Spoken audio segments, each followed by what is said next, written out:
Welcome coders, स्वागत है आपका लर्न विद फन पे। इस वीडियो के अंदर हम लोग प्रोजेक्ट बनाने वाले हैं और इस प्रोजेक्ट के अंदर हम लोग अलग अलग शेप्स बनाएंगे पाइथन की मदद से। तो पहले देखते हैं कि हम लोग कैसी शेप्स बनाएंगे। कुछ ऐसी, स्क्वायर जैसी,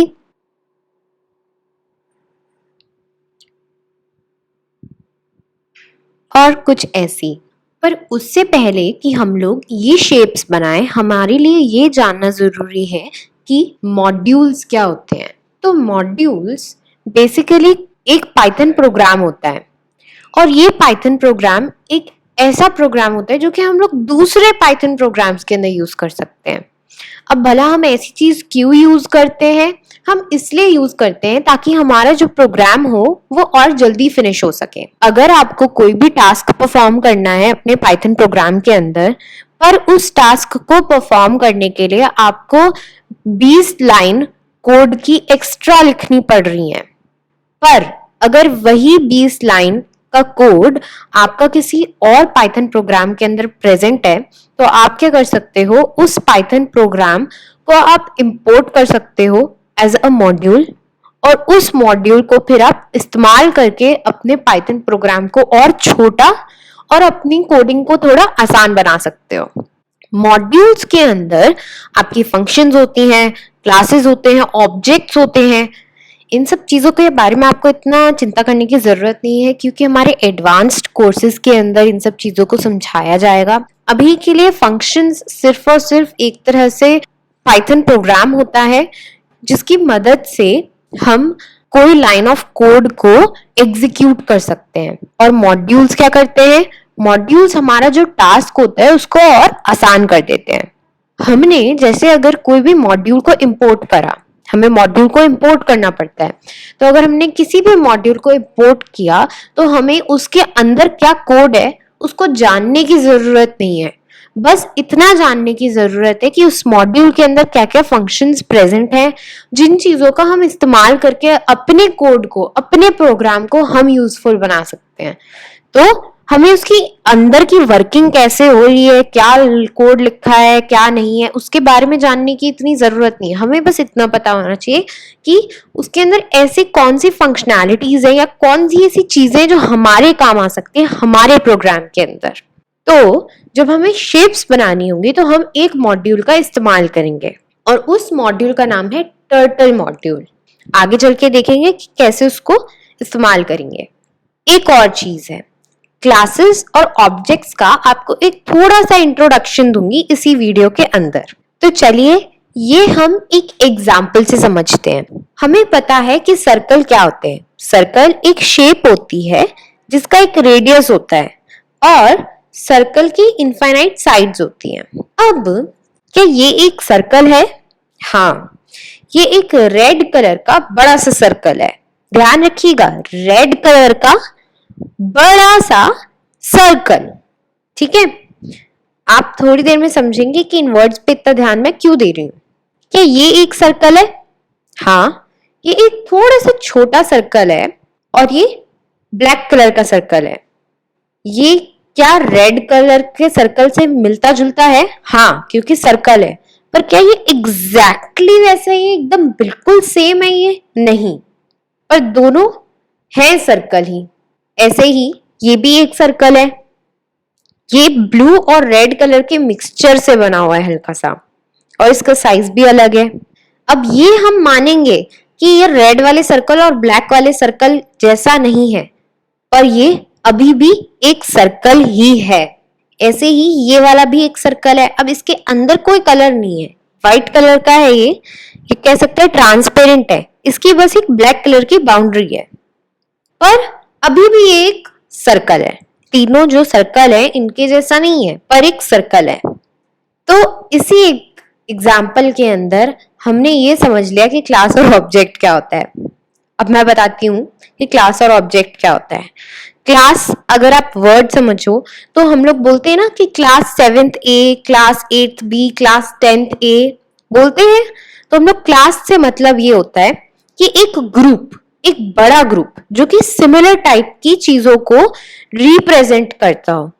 जैसे आपकी क्लास 10th A है, तो वो उन स्टूडेंट्स को रिप्रेजेंट करती है, उन ग्रुप ऑफ स्टूडेंट्स को रिप्रेजेंट करती है जो कि 10th A के अंदर है या जो सेक्शन A के अंदर है ना। तो ये हुई हमारी क्लास, और ऑब्जेक्ट्स हुए उस क्लास के अंदर जो चीजें बन रही हैं अलग अलग, वो हुए आपके ऑब्जेक्ट्स। तो क्लास के एग्जाम्पल के अंदर जो आपकी class 10th A, 9th B, 7th A ये सारी हैं, तो क्लास आपकी 9th A, 9th B हुई, और ऑब्जेक्ट उस क्लास का कोई भी एक स्टूडेंट हुआ या सारे स्टूडेंट हुआ, ऑब्जेक्ट्स हुए।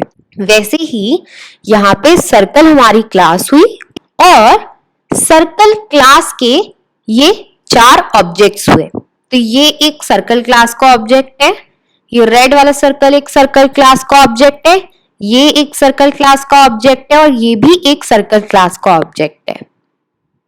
आशा करती हूँ आपको समझ में आया हो। अगर नहीं आया है तो आप रिवाइंड करके देखिए, आपको बहुत अच्छे से समझ में आएगा।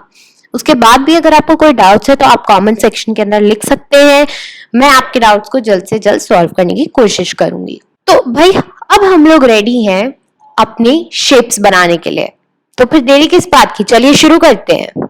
आइडियली खोलते हैं और लग जाते हैं। तो ये हमारा आइडियली खुल गया है। आइडियली खोलने के बाद हम नई फाइल बनाएंगे और इसको यहाँ पे, फाइल को यहाँ पे कर देते हैं और आइडियली को थोड़ा सा इधर कर देते हैं। चलिए, अब जैसा मैंने आपको बताया था हमें एक मॉड्यूल को इंपोर्ट करना होगा, तो हम लोग टर्टल मॉड्यूल को इंपोर्ट करेंगे।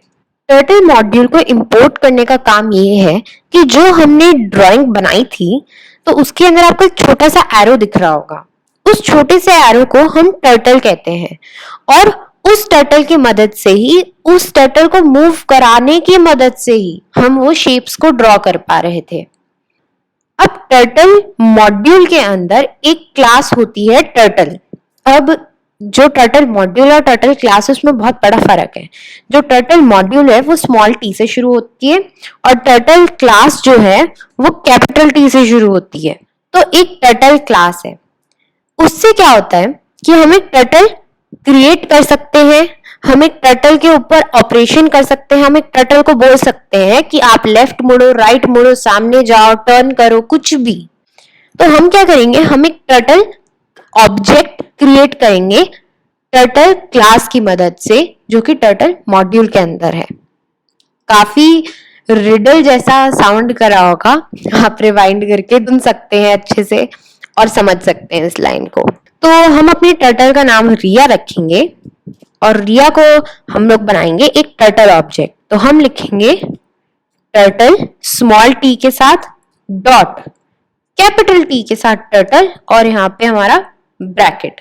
ये क्या कर रहा है, हमारे टर्टल मॉड्यूल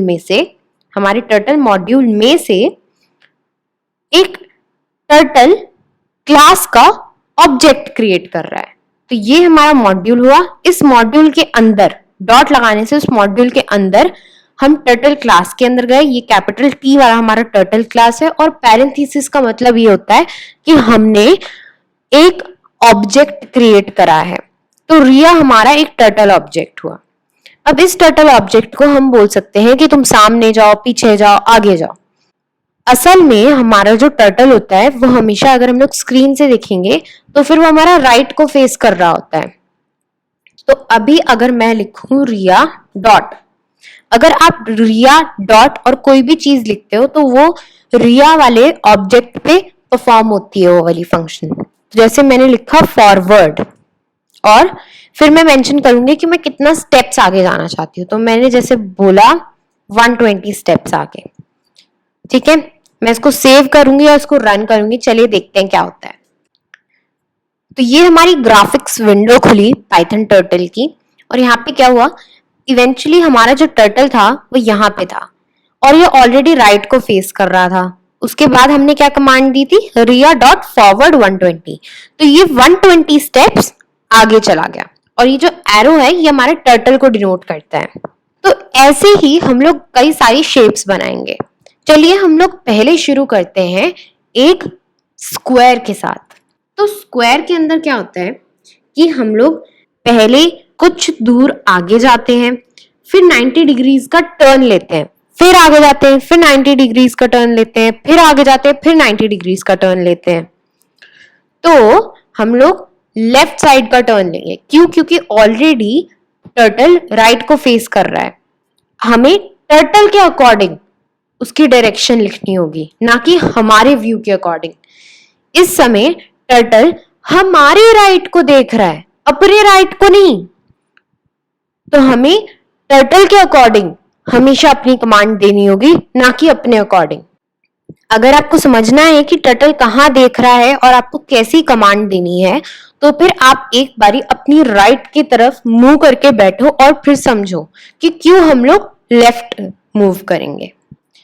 तो हम करेंगे रिया डॉट फॉरवर्ड 100।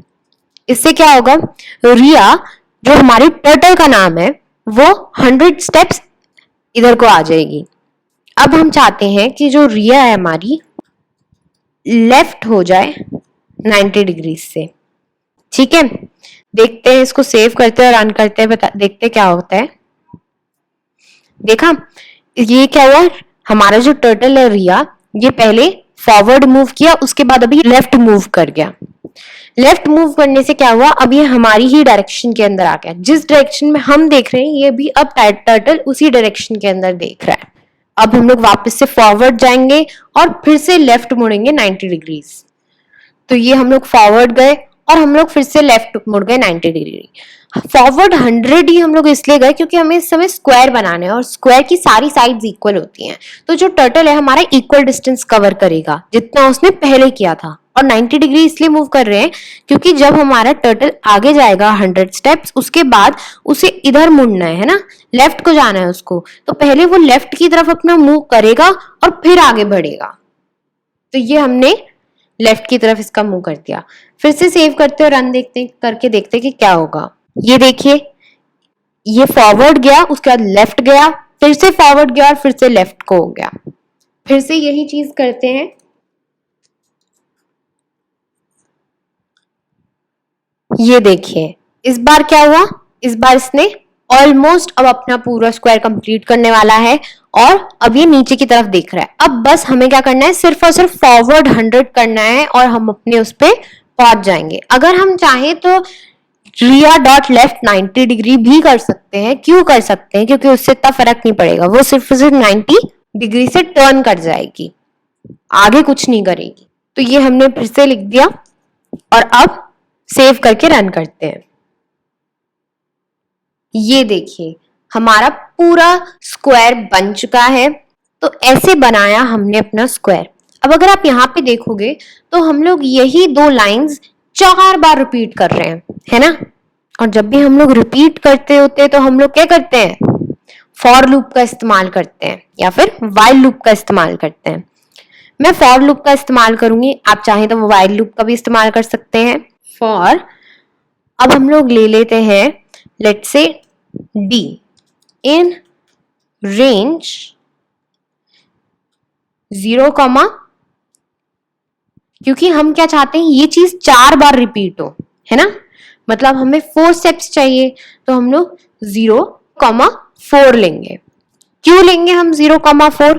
क्योंकि एक बारी 0 के लिए ये वाला, फिर एक बारी 1 के लिए, फिर एक बारी 2 के लिए और फिर एक बारी 3 के लिए। अगर आपको याद हो, रेंज फंक्शन के अंदर हम लोग जो बाद में नंबर आता है उसको इंक्लूड नहीं करते हैं। अगर आपको ये नहीं समझ में आ रहा हो तो फिर आप फॉर लूप की वीडियोस देख सकते हैं, आप वाइल लूप की वीडियोस देख सकते हैं। आई वुड सजेस्ट आप पहले ट्यूटोरियल की वीडियो देखकर आए सारी कोर्स की, और उसके बाद फिर ये प्रोजेक्ट करें तो आपको और भी ज्यादा मजा आएगा और आपको और भी ज्यादा समझ आएगा। ये हमने अपना कोलन लगा दिया।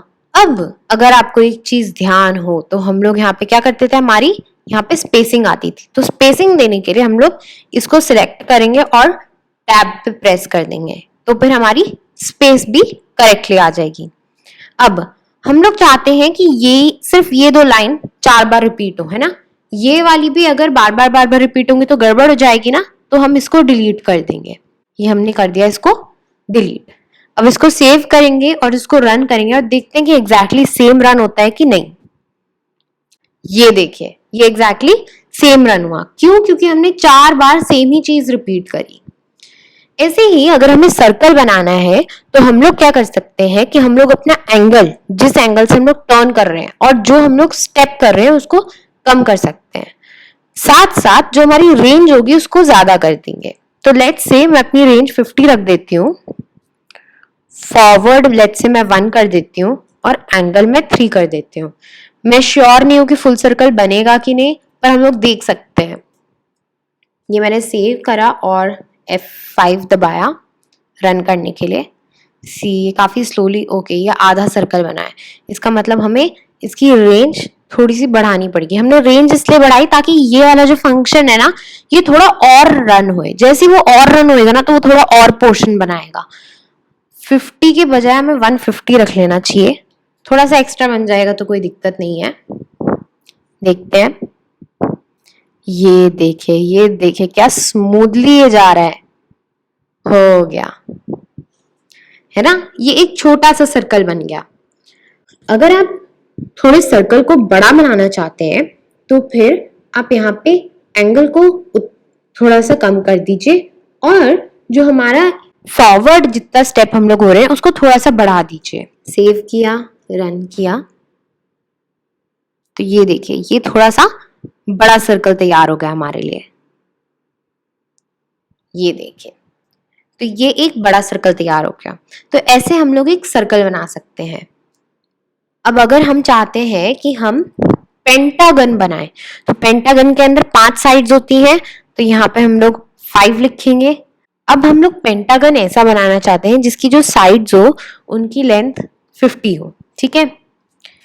पेंटागन के अंदर हर एक एंगल 72 डिग्री का होता है। तो इसको हम लोग सेव करेंगे और F5 दबाएंगे। ये देखिए ये एक पेंटागन बन गया। तो ऐसे करके हम लोग कई सारी शेप्स बना सकते हैं। तो मेरे यंग कोडर्स, आज की वीडियो के लिए बस इतना ही। टर्टल्स को जाके आप बहुत अच्छे से प्रैक्टिस करिएगा, ये बहुत सारी सीन्स बनाने के लिए काम आ सकता है। आप इसके साथ खूब खेल सकते हो, खूब सारी चीजें बना सकते हो, खूब सारी चीजें एक्सपेरिमेंट कर सकते हो। आप अपने फॉर लूप, वाइल लूप, हर एक तरह की चीज को आप इम्प्लीमेंट करके देख सकते हो। तो जरूर इसको ट्राई करिएगा और जरूर अपने दोस्तों को दिखाइएगा, उनके साथ शेयर करिएगा ये सब कुछ चीजें, और लाइक, शेयर और सब्सक्राइब जरूर करिएगा लर्न विद फन को। Thanks for watching and I will see you in the next video. Bye bye.